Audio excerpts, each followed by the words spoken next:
Shabbos Daf Nun Aleph takes us to the end of Perek Bameh Taimnim, the fourth chapter of Masechta Shabbos. We begin the Daf with a Mishnah, which teaches us two halachas about wrapping a pot to keep in the heat. The Gemara will discuss at length, are you allowed to wrap cold food? And then the Gemara will have a lengthy brisa with a number of different discussions on the subject. The Gemara will also discuss, are you allowed to put a wrapping back on if it falls off. This takes us to the end of the chapter, and the next parak discusses the halachos of what devices an animal is allowed to wear on Shabbos because they are functional, they serve the animal, and what devices are not functional and therefore is considered like the animal is carrying it and it's forbidden for an animal to carry. The Gemara will discuss what happens if you have an animal who's using a device that you do not need to control it. It's too strong a device, it's not appropriate for the animal. Is that considered carrying because the animal doesn't need it, or is it not considered carrying because at least it is serving the purpose of controlling the animal? So let's see the Mishnah. The Mishnah teaches us two halachos about hatmana, two halachos about wrapping food on Shabbos. This is referring to wrapping it in something which only keeps heat in. It does not add heat. It doesn't generate its own heat. First halacha, the Mishnah says, is that you are not allowed to wrap any type of food or pot on Shabbos itself. However, if it was wrapped before Shabbos and the covering either fell off or you took it off, you're allowed to put it back on Shabbos. Second halacha, the Mishnah says, is you're allowed to wrap cold food. You can take a cold bottle of water and put it underneath a cushion or a blanket or something. Is a machlokes rishonim here what this means. Are you trying to keep it cold? Are you trying to insulate it from the heat of the day? Or are you trying to warm it up? According to Rashi, you're trying to keep it cold. Anyway, the Mishnah says that it's mutter, and the Gemara quotes a number of statements of various different Amoraim and Tanaim on the subject of wrapping a cold thing. The Gemara starts off by saying that Rav Yehuda said in the name of Shmuel, you're allowed to wrap cold food. The Gemara said, okay, it said that explicitly in the Mishnah.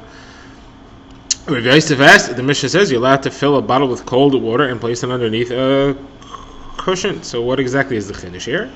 So Gemara says Abaye answered, and he said that what he's teaching us is that this applies even to food. The Mishnah only said water. I may think that water is not the type of thing that people generally insulate. People don't usually heat it. You don't usually accomplish much by wrapping water. It doesn't do much for the temperature of it. Therefore, I may have thought, had I only seen the Mishnah, that you're allowed to wrap water because there's no concern that people will end up wrapping water to keep it hot on Shabbos. However, food, that there is a significant gain by wrapping it when it's hot, I may think that you shouldn't wrap it cold either, because if you let you wrap it cold, you'll end up wrapping it hot. There, the chiddush of Yehuda is that even food you're allowed to wrap cold. Okay, now the Gemara continues quoting sources on this. Rav Huna said in the name of Rebbe, it's forbidden to wrap cold food on Shabbos, but there's a brisa that quotes Rebbe as saying that it's permitted. So it's a contradiction. Did Rebbe say that it's permitted or forbidden to wrap cold food on Shabbos? So the Gemara says it's not a contradiction. Rebbe actually changed his mind on the subject when he heard Rav Yishmael, the son of Rav Yosi, quoting his father. Rav Yosi was a contemporary of Rebbe, and after he passed away, Rav Yishmael, the son of Rav Yosi, came to learn from Rebbe, and he heard Rebbe say that it's forbidden to wrap cold food. So Rav Yishmael said, but my father said you're allowed to. And Rebbe said, if your father said you're allowed to, so then he's the elder, he's already ruled on it, and I accept his opinion, and therefore now I also say that you're allowed to. So Gemara says that Rav Papa said, look how greatly these Tanaim held each other in high regard. Rav Yosi, had he been alive himself, would have learned, he would have sat at the feet of Rebbe to learn from him, as he could tell that his son went and sat at the feet of Rebbe. And then Rabbi Yosi, as you see, humbles himself before Rebbe for that reason, and now here you see that Rebbe is humbling himself before Rabbi Yosi, as quoted by his son. You see that they both held each other in very high regard. Now, the Gemara has another quote on this. Rav Nachman said to his servant, he said, do the following things for me. On Shabbos, wrap cold food, and during the weekday, bring me water that was cooked by a goy. So he was teaching him two halachas. He was saying you're allowed to wrap cold food on Shabbos, and there's no problem with bishul akam. It's not forbidden to eat food that was cooked by a guy if the food is something like water, which is eaten just as well raw. So the Gemara said that when Rav Ami heard these two rulings of Rav Nachman, he was upset. So the Gemara wants to know, why was he upset? So Rav Yosef says I don't understand why he should be upset. Rav Nachman was quoting his Rabbeim, his teachers. He was quoting Rav and Shmuel. Shmuel was the one who said you're allowed to wrap cold food. We said that before. And Rav says that you don't have to worry about b'shlakim, you don't have to worry about cooking done by a guy if it's something that people eat raw. So where it says, no, Rav Ami was upset because Rav Nachman was a chashav, a highly respected individual. And a highly respected person should hold himself to a higher standard because people may learn wrong halachos from his kulas.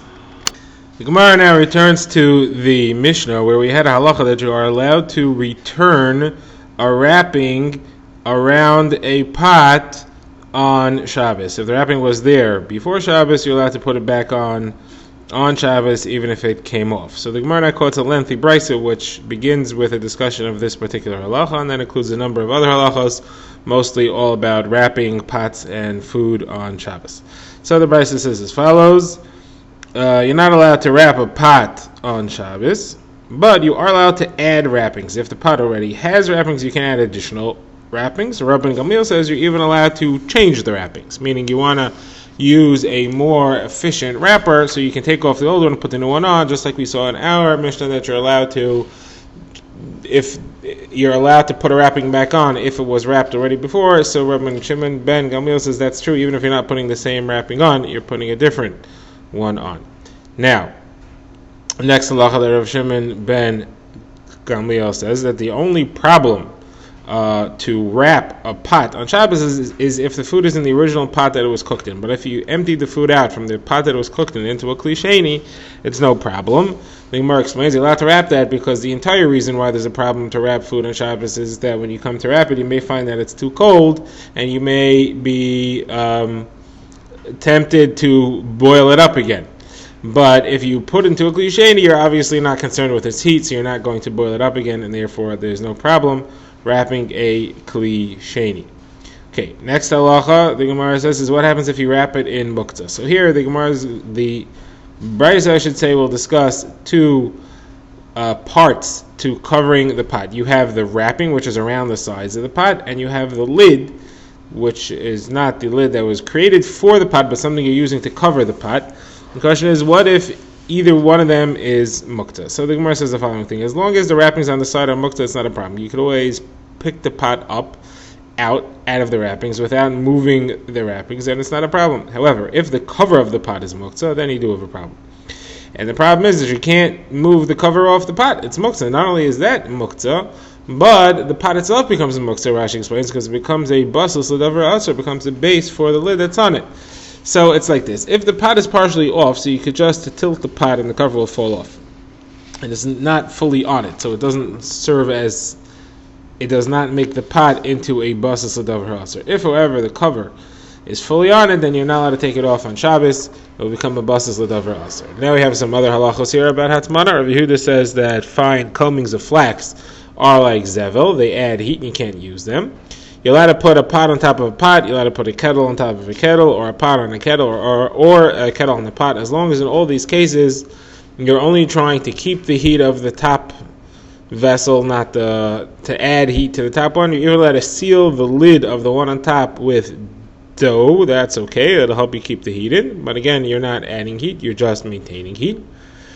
And you're allowed to, and you are not allowed to, the Brisa says, you're not allowed to wrap cold food on Shabbos, not like we had seen earlier in the name of Shmuel. Now, Rebbe said that you are allowed to, as we said earlier, after he accepted that halacha from Rabbi Yosi. Now, the Gemara has a halacha which is not related. The Gemara says you're not allowed to crush snow or ice on Shabbos and turn it into water. There's two potential problems here. One of them is that it looks like you're squeezing water out of something, which is forbidden. And the other potential problem is that you're creating something new. You're creating water, which didn't exist. You used to have solids. You're creating liquids. Now, if you take the snow or the ice and you put it into a cup in order to keep the liquid cool, you put into a cup of liquid in it, that's not a problem because you're not melting the snow or ice yourself. You're putting it into a situation where it will melt on its own.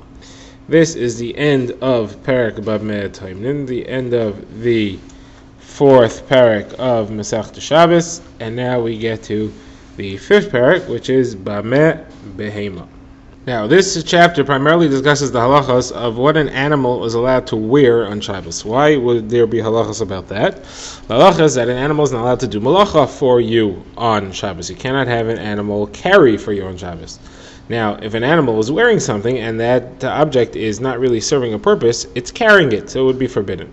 The only things that an animal is allowed to wear are things that count as clothing or devices for the animal, and that's defined as things which protect or serve the body of the animal or allow you to better control the animal.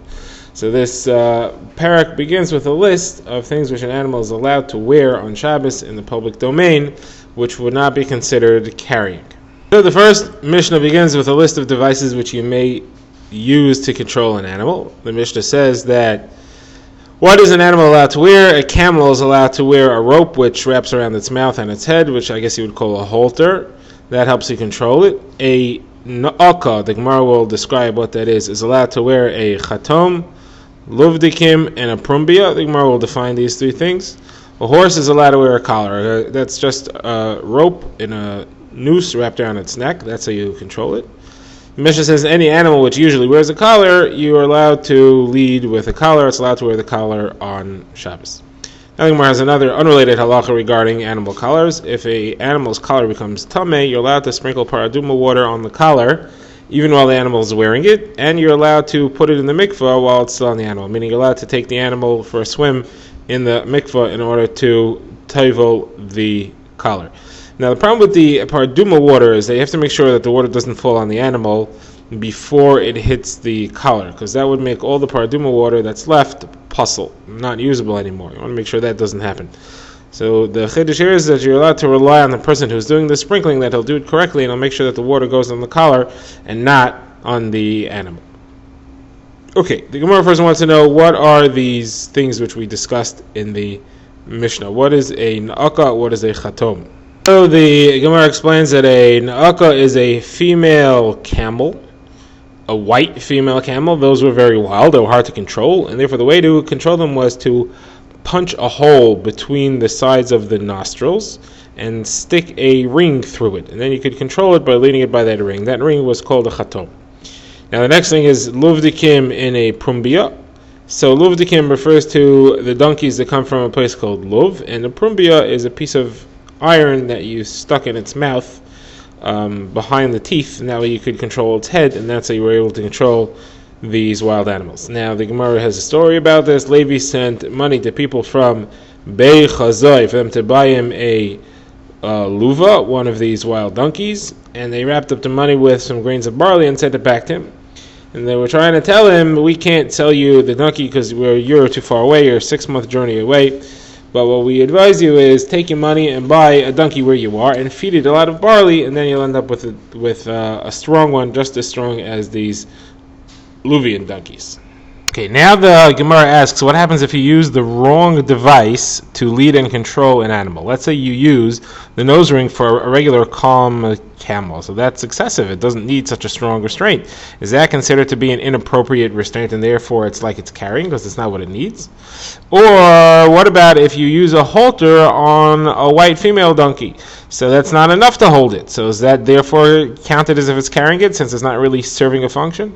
So Gemara says, Shmuel says that Rebbe and his Talmidim were asked this, and I guess the Talmidim asked Rebbe, and Rebbe said, so about using a restraint that's too weak, using a halter on a white female camel, that's useless, and therefore it has no function. It has no function. It's just carrying it, so that's forbidden. Now, using something extra, using the nose ring in a regular camel, so that I could hear. So perhaps that is permitted because it's still functional. At least it still restrains it. You don't need that much restraint, but at least it still restrains the animal.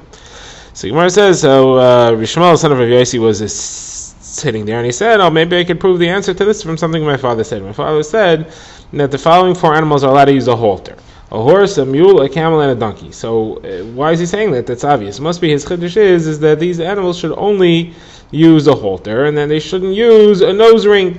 And that's why that's coming to say you shouldn't use an extra restraint, and the nose ring is too much, and therefore it's carrying. So the Rebbe says, no, not necessarily. It could be what your father meant to say is that these animals are allowed to use a halter, but there's other animals that you can't use a halter, like the female white camel, that you can't use a halter because that serves no function. Like I said before, that is not enough of a restraint. So now the Gemara quotes a brisa. It says that the wild luvdikim are allowed to wear a halter. And the Gemara says that this issue is a machlekes tanoim. I have a brisa that quotes a machlekes tanoim as to whether or not you're allowed to use a rope, a collar made out of rope, to control a chaya, a wild animal. So Gemara says, what type of chaya are we discussing over here? If it's a big, gigantic beast, so how could anybody say that that's enough? It's functionless. It doesn't do the job. So the Tanakama that says you're not allowed to use it, I understand, but Hanani who says that you are allowed to use the rope, how could you? It's not enough. That must not be the case. So then it must be talking about a very small animal, like a weasel or something. So then what would be the reason why anybody would say that you're not allowed to? It serves the purpose very well. So it must be that the machlekes is about a cat. A cat doesn't even need a rope. So if you use a rope, so it's excessive force. So this very issue is the machlekes between them. Something which is too much restraint, is that considered to be too much, and therefore it's not functional and it's a burden, and the animal's carrying it? Or do you say, no, it's doing the job, even though it's too much restraint, but at least it's doing the job? So Gemara says, how do we paskin? So Rav Huna bar Chia said in the name of Shmuel, we paskin like Hananya, that you are allowed. And then the Gemara has a story about this. Gemara says that Levi, son of Rav Huna bar Chia, was traveling on the road with Rabba bar Rav Huna. They were both riding on their donkeys. And Levi, who was the junior of the two, his animal got out of control and went ahead of Rabba bar Rav Huna, who was upset because his Talmud is supposed to walk to the side of him or behind him. So Levi wanted to show him that it wasn't his fault that the animal got out of his control, and he did that by asking a question. Hey, a wild donkey like this one, is it allowed to be controlled with a prumbiar with a metal stick in its mouth on Shabbos, even though that's too much restraint? So Rabbi bar Rav Huna understood the point, but he answered the question. He said the halacha is like Hananya, that even an excessive restraint is permitted, and therefore the answer is yes.